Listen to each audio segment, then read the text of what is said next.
demi kehormatanku, demi kemuliaanku, hai mal'un, hai yang terkutuk, hai iblis, kalaupun engkau selalu memperdayakan manusia, kalaupun engkau selalu menipu dan menggoda mereka sepanjang ruh mereka masih ada di dalam jasad, aku akan senantiasa memberikan ampun kepada mereka sepanjang mereka memohonkan ampun kepadaku. Inilah jaminan dari Allah Subhanahu wa ta'ala. Saudara-saudara kaum muslimin rahimakumullah, oleh karenanya apabila kita berbicara tentang taubat, artinya kita berbicara tentang tingkah laku kita dalam kehidupan sehari-hari. Apa yang harus kita lakukan untuk sempurnanya satu taubat? Pertama, menyesal terhadap dosa yang pernah kita lakukan. Kadang-kadang ada juga orang bertaubat, tapi bukan nyesal terhadap dosa yang dia kerjakan, malah puas katanya.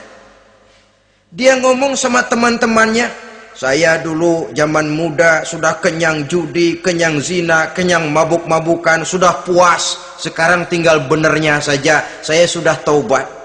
Taubatnya sih bagus, tapi puasnya itu yang jelek.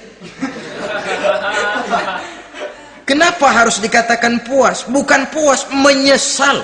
Menyesal saya dulu. Kenapa hanyut terjebak dosa? Kenapa tenggelam di meja judi? Kenapa tenggelam di minum minuman keras? Kenapa hanyut kepada perbuatan munkar dan maksiat? Saya menyesal sekali. Menyesal diperintah dan bukan malah puas. Dari rasa menyesal ini nanti timbul hal yang kedua, yaitu berniat tidak akan mengulangi lagi perbuatan dosa. Kalau menyesal tapi masih diulangi lagi, itu belum taubat yang sebenarnya. Saya kapok, menyesal, tidak mau minum minuman keras lagi. Besok tidak ada minuman keras, malah pusing, nyari kesana kemari. Itu belum taubat yang sebenarnya. Jadi setelah menyesal, berniat tidak akan mengulangi lagi perbuatan dosa itu. Kalau menyesal tapi masih diulanginya lagi, itu sama saja dengan main-main. Saudara-saudara kaum muslimin rahimakumullah, barangkali itu yang orang namakan dengan taubat sambal namanya.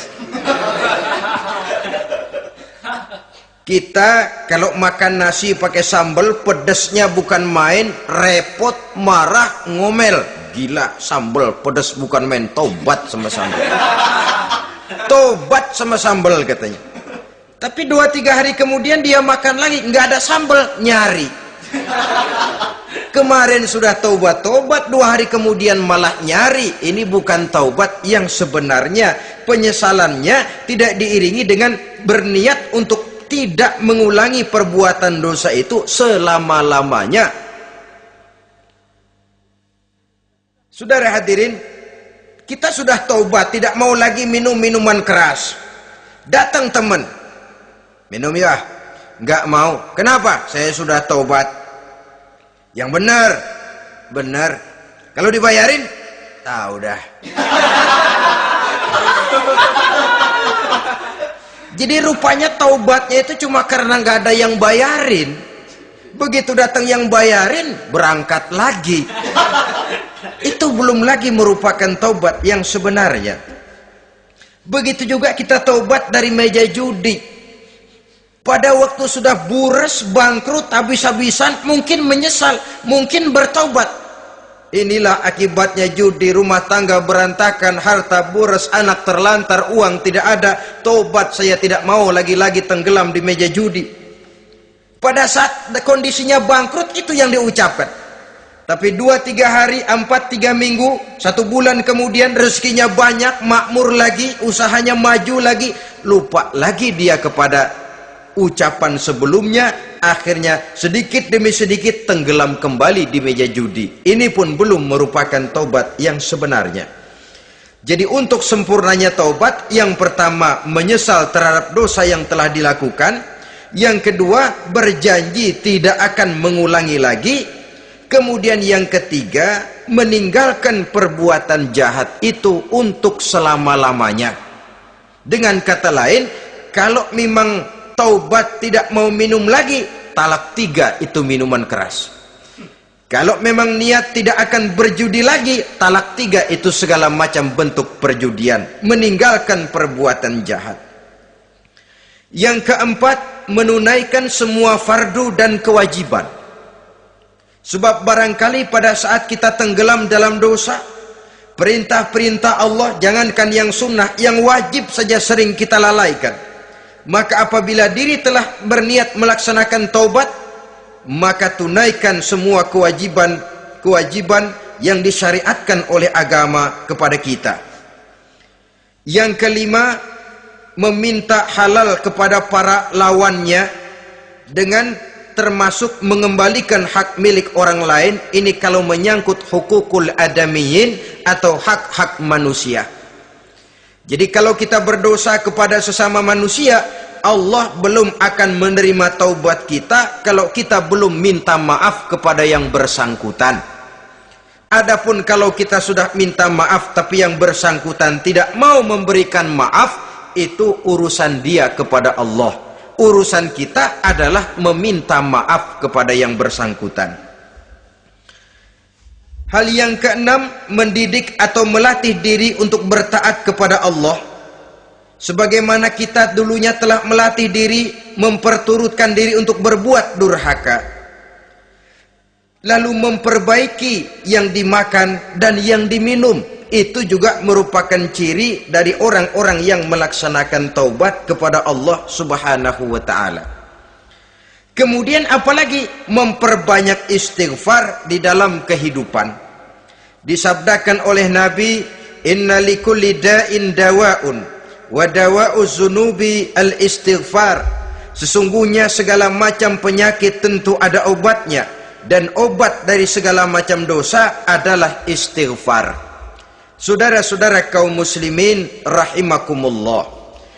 Jadi kalau yang terdahulu merupakan perbuatan-perbuatan konkret, maka yang terakhir ini taubat dalam bentuk ucapan berupa memperbanyak istighfar, memohonkan ampun kepada Allah Subhanahu wa ta'ala. Mari kita lihat dalam teladan hidup kita, manusia yang hatinya paling bersih tidak lain adalah Rasulullah sallallahu alaihi wasallam. Beliau sudah mendapat jaminan ampun dari seluruh dosa. Liyaghfir lakallahu ma taqaddama min zambika wa ma ta'akhkhar, kata Allah.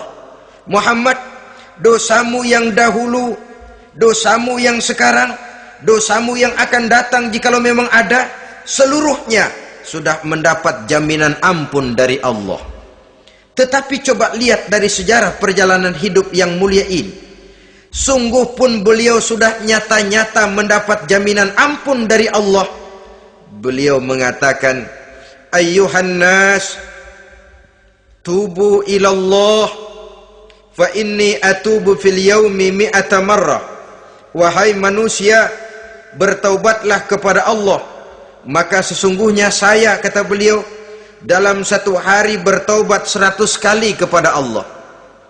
Dalam riwayat yang lain, sab'ina marrah, 70 kali beliau mengucapkan istighfar minimalnya dalam sehari semalam. Orang yang sudah nyata-nyata mendapat jaminan ampun dari Allah ini, satu hari satu malam istighfarnya minimal 70 kali. Apatah lagi kita yang nyata-nyata belum mendapat jaminan ampun dari Allah. Di dalam satu hadis diriwayatkan bahwa iblis laknatullah alaih pernah berkata, ahlaktun nasa bizzunubi wal ma'asi. Aku rusak dan aku hancurkan kehidupan manusia dengan dosa